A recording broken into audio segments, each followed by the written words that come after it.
Hello. If you're listening to this, then you have reached the point of your paper where you're starting to write your paper. Maybe you finished all the body paragraphs of your paper, and you need to start writing the conclusion for your paper. So I want to talk to you a little bit about some things that happen within a conclusions. Why is a conclusion so important? In the past, when you've been writing, your conclusion basically just kind of ends your paper. You've written some papers where that just restate your thesis, talk about the things you talk about, and then you kind of sum everything up with one sentence, which is fine for middle school. But you'll be moving into high school and to college eventually. And at that point, your conclusion is going to end up being much more complicated. Often your conclusion can end up being several pages in a 15, 20 page paper. For our purposes, it'll probably still end up being around a paragraph or two. But I still want to stress the importance of making a complex conclusion. So, why is that conclusion so important? Well, it kind of explains to your reader why did you write this paper? Why did you go through all this trouble, do all this research? Why did you do it? It also gives you a chance to give that last word. If you're trying to convince someone of something, or if you feel very passionate about a topic, or if you're very interested about a topic, or if you're very excited about a topic, this is the last chance for you to tell your reader about what you've researched. It's also a place for you to identify any gaps in research, which means that let's say that you were researching something with regards to social media and students, and you found that's no one has done any research on Snapchat and teenagers. Well, that would be a perfect opportunity for you to either go out and do research or for somebody else to go out and do research. So your conclusion is an area for you to kind of draw some light to that. Might be a chance for you to create some new thinking about a topic. Maybe you hadn't thought about using Snapchat as a way to teach kids how to do English or something, or how to learn to write, I should say. One good way to write a conclusion is to reverse the triangle. Now, when you first start to write a paper, you often want to focus in on one specific topic. And we'll talk about that when we talk about introductions. But with regards to your conclusion, you can often start with the focus topic that you've been doing research on, and then start to broaden it a little bit to a broader topic, and then finally connect it to either greater society, connected to a broader subject, or to the world as a whole. It's called reversing the process. Sometimes people will say, we'll call it a funnel as well. So if you have used a funnel to your specific topic you're talking about, then you can unfunnel it or turn the funnel upside down or reverse the triangle to get from a very, very specific thing that you're talking about in your paper to a broader topic and then to that even broader topic as a whole. Let's look at an example real quick. So I had pretended that I have written a paper about plastic, about using plastic as a way to house cans and the effect of that has on ocean life. So I've kind of restated my thesis statement here, saying using materials other than plastic to package cans and bottles has many environmental benefits to ocean life. So that's what my paper was about. I did some research about how it's bad for how plastic is bad for animals, about how some companies are using some more innovative things, and about how biodegradable packaging helps so it doesn't kill off species, and so animals don't get ocean life doesn't get trapped in them. And then I start to connect it to a broader topic where it says companies should be aware of the environmental impact of packaging of their products can have on the world's oceans. Ocean life is important to the survival of our planet. When ocean species begin to disappear, it affects the entire food chain. So I'm talking about more just companies and their packaging and connecting it to ocean life.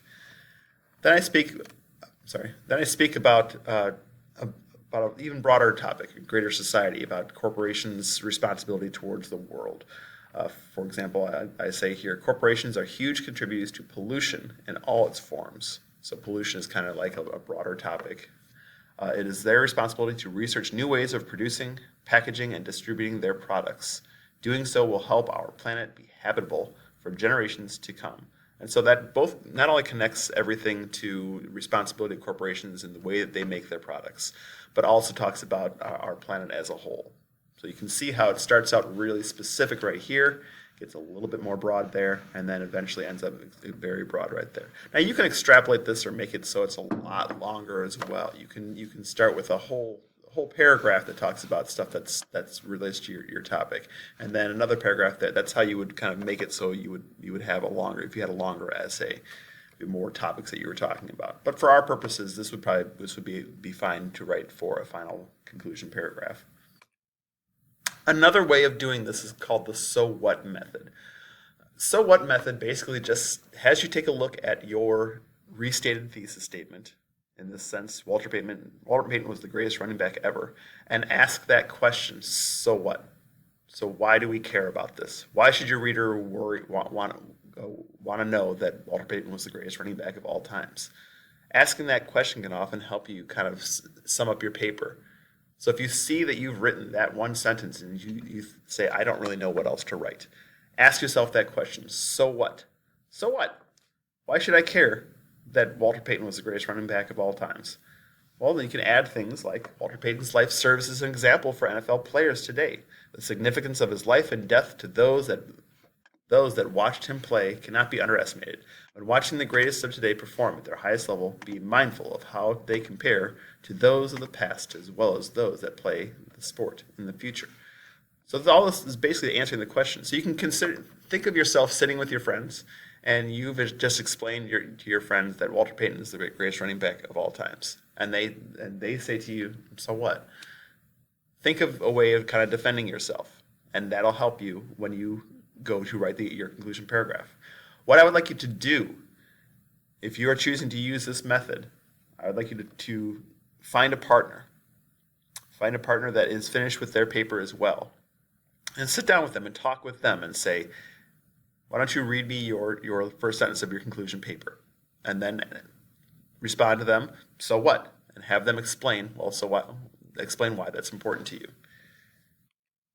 Some general tips of writing a thesis or a conclusion statement. You want to a good thing to do would be to warn your reader about the problems that you talk about. If you talk about a problem that is plaguing our society, or something that is kind of all over the place, something that's very, very interesting, make sure you re-emphasize that in your conclusion. Encourage your readers to pay attention to it. If this is a topic that's controversial, if this is a topic that's important, make sure you encourage your readers to pay attention to it. If it's a sport that maybe isn't watched that much, encourage them to go out and watch the sport. Let's say you were talking about cheerleading or gymnastics, and not as many people watch that as they do watch football. Encourage them in your conclusion. Go out and watch gymnastics. It's really fun. Go out and play volleyball. Go out and watch softball. It's a really cool sport. That's another way of recommending actions as well. Also, if you use an anecdote in your story, which just means like a little story, in your paper, which just means like a story of some kind, return to that in your conclusion. Mention that story again. Reemphasize some parts of that story. Talk about that story a little bit. The best thing you want the most important thing you want to do with a conclusion is to have a take-home message. This is the last chance thing your reader is reading from your paper. So after they read that, you want them to be thinking about that. You want them to take that home with them. That basically just means when they put your paper down, or then they close the file that your paper is written in, the reader, which will most likely be me or Miss Miller, what can we come away with from this? Some things you should avoid when writing your conclusion is bringing up new research. Don't bring up anything new in your conclusion.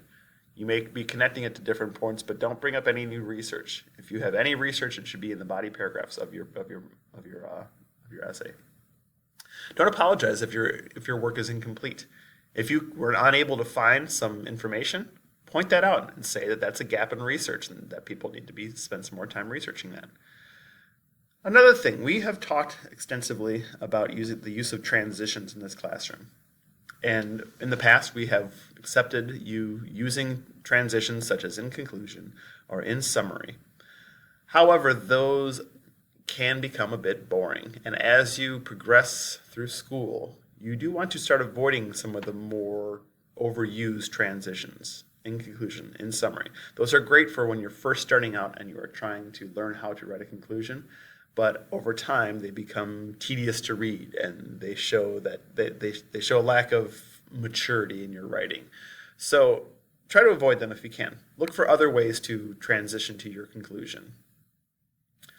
Okay, if you have any questions, please feel free to ask me myself or Ms. Miller. Thank you very much.